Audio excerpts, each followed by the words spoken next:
সংক্রমণের কয়েক সপ্তাহ পর সব বয়সী মানুষ অসুস্থ বোধ করতে পারে।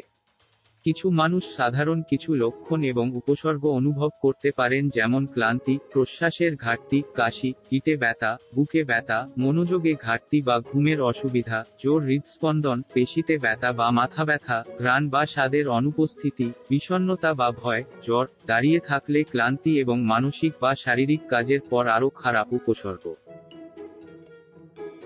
কোভিড-19 শুধু ফুসফুস না, অন্যান্য অঙ্গেরও ক্ষতি করতে পারে।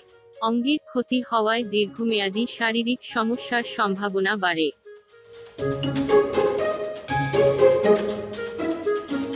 কোভিড-19 ভাইরাস রক্তে জমাট বাধা সৃষ্টি করতে পারে, ফলে গুরুতর হৃৎপিণ্ডজনিত অসুখ যেমন স্ট্রোক বা হৃৎপিণ্ডের ক্ষতি হতে পারে। কোভিড-19 থেকে উত্তরণের পরও মানুষ ফুসফুসজনিত অসুস্থতা অনুভব করতে পারে।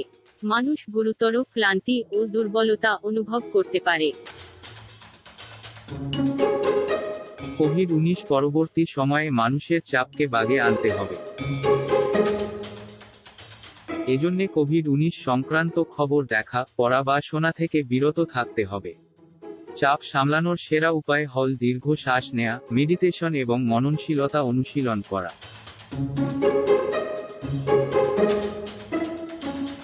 কোভিড-19 এর পর সবার উচিত স্বাস্থ্যকর এবং পরিমিত খাবার খাওয়া। যথেষ্ট ঘুমান এবং অ্যালকোহল পরিহার করুন। কোভিড-19 এর পর এমন কিছু করার চেষ্টা করুন যা আপনি উপভোগ করেন। নিজের অনুভূতি নিয়ে বিশ্বস্ত মানুষের সাথে কথা বলুন এবং চিন্তা বিনিময় করুন।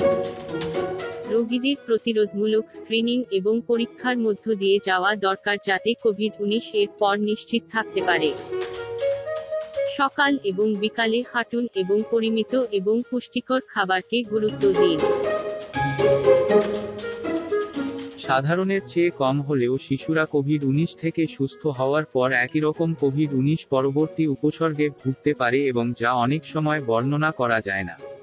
এমনও হতে পারে কমবয়সীদের অন্য উপসর্গ আছে, ডায়াবেটিস আছে এবং নাই, এরকম মানুষের কোভিড-19 থেকে সুস্থ হওয়ার পর রক্তে শর্করা বেড়ে গিয়েছে। এর ফলে রক্তে শর্করা এবং মৃত্যু বেড়েছে। কোভিড-19 এর পর কিছু মানুষ অতিরিক্ত চুল পড়া, মলদ্বারে রক্তপাত, হ্যামারয়েড এবং মিলার ফিশারে ভুগে।